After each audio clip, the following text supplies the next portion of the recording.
How's it going, my truant people? DrSlaking, the Slacking Doctor, back with week 10 of the UBL, and this week we are taking on my man Silver Beanie and his Crystal Palossands. If you haven't checked out the team builder that went up yesterday, I urge you to go ahead and check that out, because this team is slightly better than the one we brought in the past few weeks. However, I may have made a tiny mistake in my team building, which I only realized when we got to team preview of this game. So if you haven't watched the team builder and you don't want to check it out, I'm going to quickly run through the team, and if you have watched it, I'm going to point out something that I didn't point out in my team builder, which I realized once we got into this game was a bit of an oversight on my part. So, we have a leftovers, Hidden Power Eyes, Hydro Pump, Volt Switch, Rotom here. The fourth move on it being Protect. I will come back to that. We have, I believe, a Choice Banded 4 attacks Pangoro. We have a Meadow Play offensive Pivot Whimsicott. We have a Pasho Berry, Swords Dance, Iron Fist, Thunder Punch, Infernape. We have a Choice Scarf for attacks Diggersby, and then we have a Stealth Rocks, Shore Up, Toxic, Earth Power, Palossand. All seems fine, right? The thing that I need to go back to here is the Rotom, because that last move being Protect. Oh. So originally I had Defog on this set, but we didn't play for like a week until after we were supposed to play, and when I came back to re-look at the team, I was copying it between computers and stuff to gen it and whatever else, I was like, I don't think I need Defog. I don't have an especially rock sweet team. He doesn't have any hazard stack like spikes or any real T-spikers that I'm worried about. I'm pretty sure I can probably force him to Defog because I can spin block very well on his Hitmontop. So with that in mind, I feel like I don't need Defog. I'll just bring Protect and be greedy and get extra leftovers recovery because Darmanitan's a scary mon. That was all fine until I got into team preview. Even yesterday when I recorded the team builder, that all seemed okay, or the day before. I don't know, whenever I record the team builder, it all seemed fine. But once I got into the team preview, I was like, oh my goodness, there is an Araquanid right there which could have sticky webs. My whole team is grounded, and if I lose my speed control in Scarf Diggersby, and if Ape and Whimsicott become slow too, my god, things like Garchomp, things like Darmanitan and Mega Manectric just eat me alive. If he's not Scarf Darm, he's something like Banded Darmanitan with webs, this game's over. Even Tapu Fini becomes a huge threat with sticky webs up. So I was just like, I need to. I mean, if you think Fini can have Moonblast, Ice Beam, Surf, Surf, Surf, sweep my whole team with webs up. So I was like, okay, I've screwed the pooch here. Like I gotta do something. So before we get into this, and I talk about this probably, I should have said this already, I apologize. Huge thank you to Root for recording this game. We literally played like 2 days ago, and Root was like on it recording it so that I could get it up. Hopefully in time, hopefully this has gone up on time. It's going to be late, I know, on Friday, but hopefully it goes up on Friday. I'm recording this on Friday, and I'm going away for the weekend, so I'm really hoping I get it up before I go. If it's late at all, I sincerely apologize. But yeah, anyway. So I have to like just play this to keep Araquanid out, and this is going to affect my plays a lot in this game. The whole game, I'm going to be obsessed with keeping Araquanid out. But other than that, at team preview, I'm noticing that Diggersby looks incredible. Darmanitan is the only thing that really stops Diggersby just winning. Like, Diggersby just ticks return and two-shots everything. So that's fantastic. Scarf Diggersby looks as good as I hoped it would. Potential Intimidate. Hitmontop could kind of stop it. Double Intimidators are a bit of a nuisance, but, I mean, Diggersby still hits so hard, and it chips them down anyway. Other than that, I think Infernape can effectively bait the two water types that I want to and really punch a hole here. And I think it's really important that I use Rotom cleverly to defeat the Araquanid, because that's really the only way I have of beating the Araquanid. Other than that, the rest of my mons look pretty solid. The team build makes a lot of sense, but because I'm gonna have to use Rotom more aggressively around Araquanid, I need to keep my Palossand healthy as a Darmanitan check. Because if I just throw out Palossand takes, well, it takes so much from Banded Darmanitan. But let's say this Scarf, which is the usual Darmanitan set, I'm gonna take something like, I think it's 55 to 60.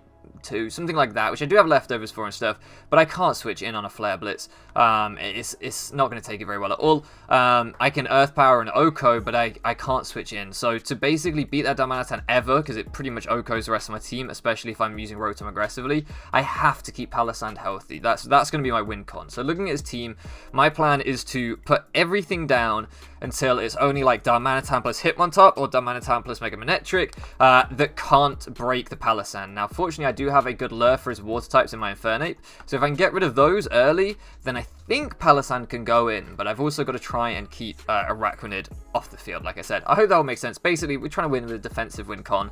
It's more tricky, I find, with my team in particular, because my team is so offensive, but that's the game plan here. This is a very interesting game. That's why I'm trying to like break this all down as detailed as I can. And I should urge you to check out SilverBeanie's side of this game. I've already watched this side of the game before I've recorded this because he is a good content creator who uploads on time. So yeah, go check out his side. Fantastic content creator. Really entertaining battle from his perspective as well. So I lead with my Rotom here because, like I say, I cannot let Arachnid go lead off. Thank you, Josh Hendry, for subscribing. I appreciate that. There we go. That's always nice, isn't it? Yeah, sorry. As I was saying, I lead off with Rotom Wash because I need to keep Sticky Webs off my side of the field. And I figure if he leads with Arachnid, he probably won't Sticky Web turn 1 because he will fear the Defog. So, looking at this, I'm going to have to play aggressively, like I said. I really feel like the most important thing is that I play this aggressively. I don't feel like he's going to give me his Tapu Fini, because if he gives me his Tapu Fini, then Infernape looks super scary against his team, right? So in my head, I'm like, okay, I don't think he just gives me Tapu Fini turn 1, so I'm just going to go for the Hydro Pump here. I'm probably going to be able to catch either the Manectric or the Garchomp coming in. And if I Volt Switch into Manectric and that comes in and gets a +1 special attack with its Lightning Rod, I then have to go into my Palossand, essentially, as my ground type to take the hit from it. But if he goes for an Overheat, suddenly my Palossand no longer beats Darmanitan. So, whilst yes, I am making a prediction here and I am playing aggressively, I also cannot let that Manectric get a +1 on me, otherwise I'm in a really bad spot, really bad spot to beat that Darmanitan in the end game because of the way I'm going to have to play my Rotom. So I just go for the Hydro Pump here, he stays in. I watched this side of the game. He felt like he really didn't have good pivots in if I made a prediction like I did with Hydro Pump. I get that. Like, if I'd gone into Garchomp or Manectric, he would have got chunked for like 50% on both. So, you know, I understand why he made that play completely. It's just, on my end, I also can't give that Manectric a +1. So, here I am going to Volt Switch because I think that me making the bold play there will scare him from ever going into them because I could just double pump here. He knocks off my leftovers, which is really bad for keeping myself healthy against that to take on that Darmanitan, which makes Palossand even more important in this game. And I'm just going to Volt Switch into the Whimsicott. That way, if he goes for any kind of move, I can take it. And I can just go back out into my Rotom here because the best he can do, realistically, is Ice Beam me. But I feel that he might want to switch out, to be perfectly honest. So I'm just going to go for the U-turn. I thought that the Darmanitan could come in. And I can't have the Darmanitan come in because I have to sack something when Darmanitan comes in. So I'm just going to go for the U-turn here. That's my best play. Darmanitan does resist both stabs, so it was a possible pivot from him. But he does just go for the knockoff again, which is really nice for Bosch because that gives me a ton of momentum now. As Bosch can come back in and just click Volt Switch again. I don't think he's ever going to go Mega Manectric. I think if he goes to either of his pivots to this, it will be Garchomp at this point in the game. And that's exactly the switch he makes. I don't mind a Garchomp coming in compared to the Manectric, like I say, because the Manectric getting a +1, that would have been horrific. But at this point, I was feeling he wouldn't do it. He goes for the Stealth Rocks here, perhaps predicting me to try and preserve this. But I'm actually just going to fire off the Hydro Pump, the Hidden Power Ice, sorry, and get huge damage on this. I thought about just pumping in case he wanted to switch out again or something, but I was like, I don't think he's going to scout with Hidden Power Ice, and what does he realistically scout into? Yeah, he could go into Darmanitan on it, but if I just Hydro Pumped, that would be horrific. So I was like, I'm just going to HP Ice. I don't think I need to overcomplicate this. I'm essentially accepting that I'm going to lose my Rotom at some point in this game, so I'm just going to play aggressively with it. I'm going to Hydro Pump here just in case he does try to pivot. There's no reason for me not to click this. It will knock out the Garchomp if I land, and it'll get big damage off on anything else faster than me, and if he wants to go into something slower than me, then I can Volt Switch out on everything slower than me. So I just felt like it was the right play there. Yeah, I risked missing, but we never miss. We never miss around here, do we? So it was an easy click, really. He goes out into Fini, and this is like a fascinating turn to me, because I'm like, alright, he brings in the Fini to revenge my Rotom. When I've shown that I outspeed him, Volt Switch looks like it can KO him from this range.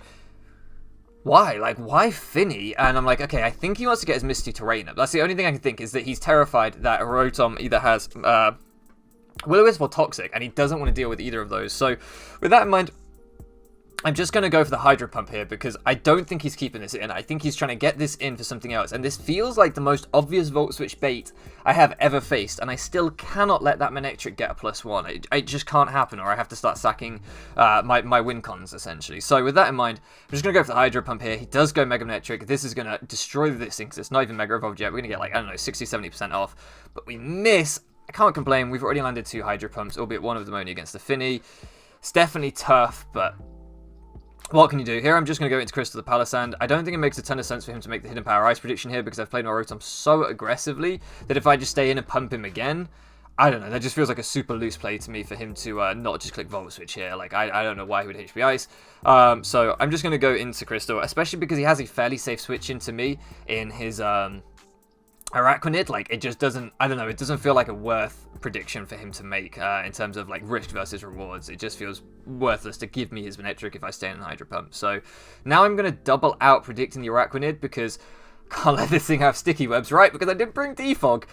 So I'm just going to pivot out into the Rotom Wash here again. If I get it wrong and I lose my Rotom Wash, then I lose my Rotom Wash. And if I get it right, then I get a ton of momentum and some huge damage off on something. He no longer has his ground type and he no longer has a Lightning Rod, so this is fantastic for me. I get 50% off on the Araquanid. I can't kill it. And I'm just praying that he doesn't go for Sticky Webs, fearing that I have the Defog and can just Defog them next turn. I think that he's going to go for the Leech Life, and so I pull the switch into Wukong. We do have the Pasho Berry, though, so we should be able to take this from a defensive Araquanid, and we'll be just fine. But this isn't a defensive Araquanid. This destroys me, because it actually reveals here to be a Life Orb Araquanid. Now, I didn't see that in the game. I saw that my Wukong dropped, and I was like, damn, because I kind of like ran the calcs on defensive Araquanid. I ran the calcs on Liquidation. I was like, I know I'm going to burn my Pasture Berries potentially, but Infernape just gets a kill here. If I get Infernape in, there's no way he can go into Manectric on the Thunder Punch.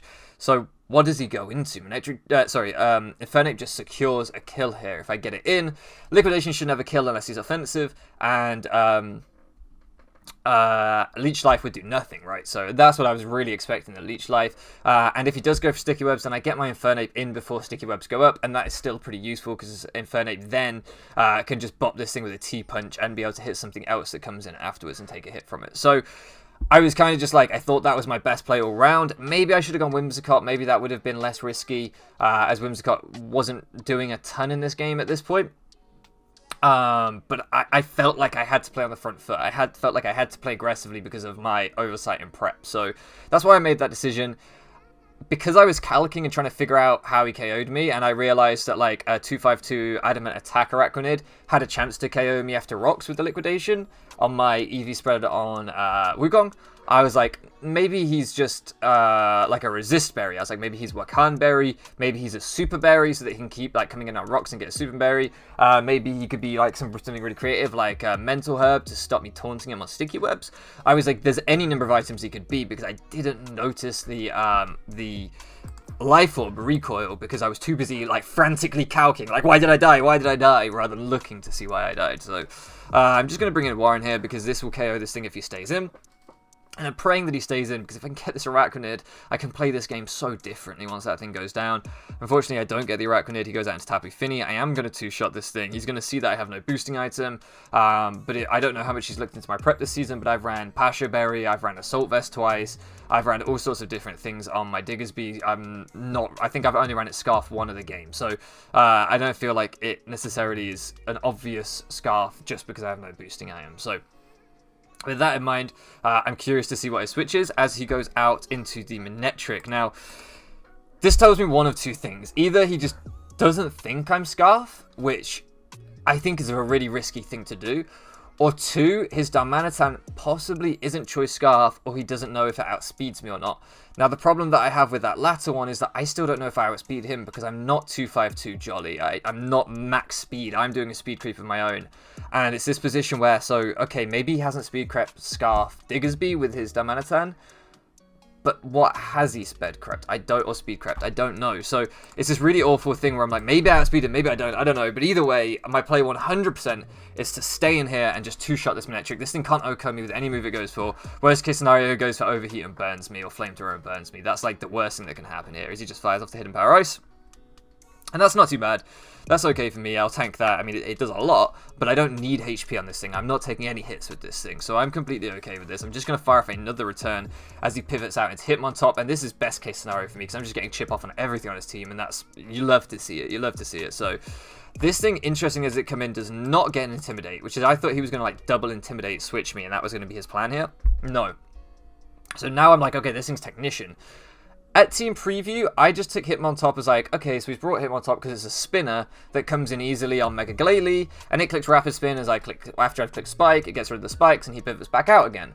That was what was in my head. An Intimidate, bulky, like max defense, max HP, Intimidate, Rapid Spinner, Hitmontop. When Technician came out, I was like, okay, I didn't really didn't really factor this in, and I looked at my team, and I was like, wow, Bullet Punch hits Pangoro, it hits Mega Glalie if I brought it, it hits Diggersby, it hits Sharpedo if I brought it, so I was like, okay, that makes a ton of sense now. So, okay, priority Mach Punch, I don't want to deal with that. Technician boosted, I want to get out of here. I didn't want to go hard into Whimsicott, because it looked like, depending on his item, if he was like choice banned, he could 2-hit KO me with Mach Punch. So I don't want to deal with that. That doesn't seem worth doing. And if he just goes for the close combat, making like the aggressive play, then I'm going to lose my Whimsicott, and then I'm going to be in a bad spot. So with that in mind, I'm now going to go into Whimsicott, assuming that this thing is maybe like Assault Vest with like Rapid Spin, Mach Punch, Close Combat, Knockoff. That was kind of what I was thinking in my head. I think it gets Knockoff. That was the most likely set, but I also thought it could be like Super Berry or Resist Berry with like Toxic instead of Close Combat or Knockoff. That was what was going through my head, but I was fairly confident it was going to be Mach Punch, Rapid Spin, and then either Toxic, Knockoff, and probably Close Combat. That was my thinking. So I was like, alright, let me just go into Whimsicott.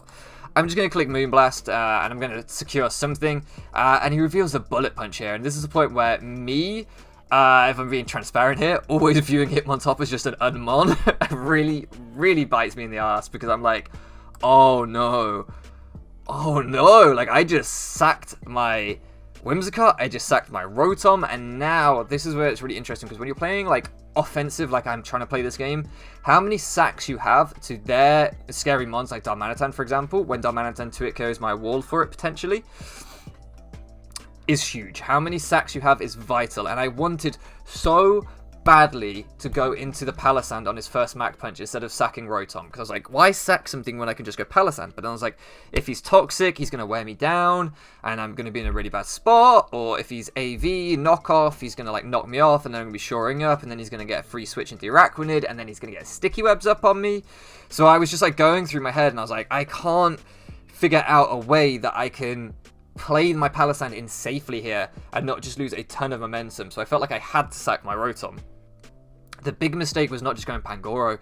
I should have just gone Pangoro instead of Whimsicott, but the idea of Bullet Punch just, I forgot it got it. It never entered my head that this set would have Bullet Punch on it, so now I'm forced to go Pangoro, and I've sacked 2 mons to this thing when I only needed to sack 1, and perhaps could have got away with sacking none if I'd made a double with my Palossand on the Hitmontop. Maybe I could have played it aggressively like that. Regardless, I'm going to get off a Banded Drain Punch here. He has no switch in. If he goes into Arachnid, it 2-hit KOs. I wanted to click Banded Knockoff here, but it really didn't seem worth it. He was going to go into the Darmanitan, I figured, always after I killed this thing, because Darmanitan was guaranteed, well, not guaranteed to kill me, but had a very, very good shot at killing me. And he goes into his Darmanitan here. And here's where I make the biggest misplay so far, because I feel like the first half of the game, considering I was having to play in such a weird way, fearing the Sticky Webs because of my horrible prep, I think I played pretty well, though. I think I made nice doubles, I think I made nice reads, I think I was doing everything I could possibly do in my power to really get an upper hand in this game. And as it happens, we still have 3 mons each, so I'm not super behind in the sack race, I'm just not ahead like I wanted to be. Here's where I think I make the worst play that I make this game. What I essentially do here is I have a choice. I can either sack the Diggersby to get my Palossand in, or I can stay in with Pangoro and see if I take this hit from Darmanitan. If he's adamant, he's guaranteed to Oko my Pangoro. If he's jolly, it's a 40% chance to Oko my Pangoro.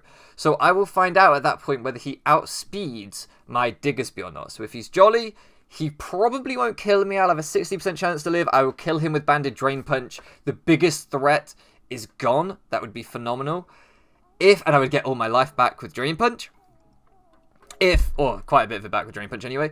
If he's adamant, then I know my Diggersby outspeeds him. I go to Diggersby to revenge kill, and I guarantee a KO with return. So it's this thing where I think my best play is just to stay in and hope I get the 60% roll if he's jolly, and if he's adamant, I get a KO. But instead, I'm like, okay, Diggersby's never going to do anything because it always loses to Hitmontop. Whereas Pangoro can still take a hit from Hitmontop. So I'm going to go into Diggersby here, and I'm going to sack off Diggersby to this Flare Blitz. Completely knew this would die. Obviously, I'm at 45 HP points. I'm getting destroyed by this thing. And of course, if I'm wrong and he's not Scarf, then I've just been wrong this whole time. But the team composition, everything looks like Scarf, and I'm putting all my eggs in one basket here and just saying that thing is Scarf. Now I'm going to go into Palossand, and again, I'm faced with a 50-50 decision here, because what I can do is I can Earth Power if I think he's staying in. and I can kill the Diggersby. Kill the Darmanitan, sorry. I can Stealth Rock if I think he's switching out. And if he goes into something like the Hitmontop, for example, just to sack it, then I can 1v1 the Hitmontop, maybe. Or I can go into Pangoro on the Toxic, maybe. Or the Knockoff, maybe. And I can still take a Mach Punch afterwards and guarantee to KO him with Drain Punch. And then I can't really beat Darmanitan still, but it's one of these things where it's like, okay, I think what's going to happen here is I think he's going to go Araquanid. So if I get my Stealth Rocks up, I've seen that he is 252 Adamant Liquidation Araquanid. I calc with Pangoro, and Pangoro I think has like, again, like a 65-70% chance to live the Liquidation from Araquanid. So I'm thinking, right, if I Stealth Rock here, then I go hard Pangoro. His Araquanid will be in. It will be at about 40%. Because Stealth Rocks are up, I feel like he will be less likely to switch the Araquanid out. Do you see what I mean? Because he has to come back in and take 25. So I'm trying to like condition him mentally to think, well, there's no point in saving my Araquanid now. I need to just sack it here. And if he sacks his Araquanid, Darmanitan plus Hitmontop does not beat my castle. So I'm like, alright, maybe that's my play. Alternatively, I can double here into Pangoro. If I double into Pangoro on the Araquanid switch, he then has to sack a Pokemon. But if he chooses to sack the Hitmontop, then the Darmanitan just comes back in and claims a KO. So I'm in this position where I'm like, okay, I'm stuck between a rock and a hard place. I need to make him sack the Araquanid to my Pangoro. And I think the best way of doing that is to get the rocks up so that he feels like the Araquanid is useless. It isn't, but I need to make him feel that way. Bear in mind, I missed the Life Orb at this point, so I'm calcing off 252 Adamant, non-boosting I Am Araquanid. That's what I'm thinking. I'm like, okay, you know, he could be Mystic Water or something, but I don't know that. I don't know that. Yes, he could, like, Leech Life here or something on the Pangoro switch in, but I mean, I don't think he's going to do that, so I'm going to go Pangoro. I think that I have like a 65-70% chance to take this. I think that I have Stealth Rocks, and so he will stay in. I think that I guarantee a KO with this thing, and he'll probably give me the Araquanid. And then I think that my Crystal Palossand will win this game. Obviously, he's Life Orb. This was a 100% guaranteed OHKO, and we're done. Palossand cannot take this hit. We can never take this hit, and no world does Crystal live in. And Silver Beanie does win this match. So, GG to him. This was the game that decided whether he made playoffs or not. I am now going to spoil other people's results, so if you want to go and watch other content creators, go and watch them now. But this game, actually, if we won, we were guaranteed top seed. Other results went our way this week, and had we won this game, we would have finished first overall in the UBL regular season. So, make no mistakes, I wanted this win. I was not out here thinking, you know, I'm already in playoffs, I don't care. I wanted to win this game, and I did my all for it. I also you know, played Frosted earlier in the season, who was Silver Beanie's direct rival for playoffs, and I beat Frosted. So in my brain, it's like, it wouldn't be fair if I went all out and beat Frosted and didn't go all out to beat Silver Beanie, and then he made playoffs ahead of her. That, I don't know, that doesn't seem right to me. So yeah, I played as well as I felt that I could at the time. I definitely made some mistakes, but yeah, I don't want anyone to think that I took this game lightly. I really didn't. I just got beat down. I just got beat down. GG, like I said, Silver Beanie, a very, very deserving winner. Unfortunately, we don't secure the top spot now with this, which really, really sucks. I've never finished top seed in like a league where everyone's ranked together. I finished top seed in my pool in like split leagues, but never in like a whole sort of 12 plus coach division. I've never finished top seed, so I really wanted it, but you know, it happens. I still think we've had a fantastic regular season, and I'm still very, very excited to playoffs. So moving on from that, like I say, if you want to check out other people's, go and check them out, but I am going to spoil our playoff opponent now. Round 1 of playoffs, which I believe we do not have a break week for, because of the way that these games went, so we don't have a break week for that, but we'll be up on Sunday this coming weekend, and we are going to be taking on UltraPlayer and his West Virginia Miniors. One of our 3 losses this season, we lost to UltraPlayer, Vepsis, and then Silver Beanie right at the death here. I don't want to lose again. I don't want back-to-back losses. We didn't lose any games back-to-back this season. We only lost 1 and then won 1 afterwards. So yeah, I don't want to go with back-to-back losses. I don't want to lose to my man Josh again. UltraPlayer is one of the nicest people in the community. I get on with him super, super well. But he is 4-0 versus me. So another reason that I want a top seed, if I'm going to be honest, is because I didn't want to play him in playoffs. I was hoping somebody else could knock him out, because I think that whilst he might not be the highest seed in the league, he is my worst opponent to play. I feel like I have a better chance of beating anyone in the league apart from him, just on like play styles, mental games, and everything else. The advantage I feel he has being 4-0 against me, I don't want it with him. I really don't. But I'm going to go all out, and hopefully after having such a fantastic season, we can pull through. I want to thank you all for your support this season. I've absolutely loved every minute of the UBL. And hopefully, like I say, hopefully we can keep this run going. The next playoff game, or the first playoff game, will be up next Sunday, so look out for that. Thank you so much for looking around with me, guys, and I'll catch you again next time.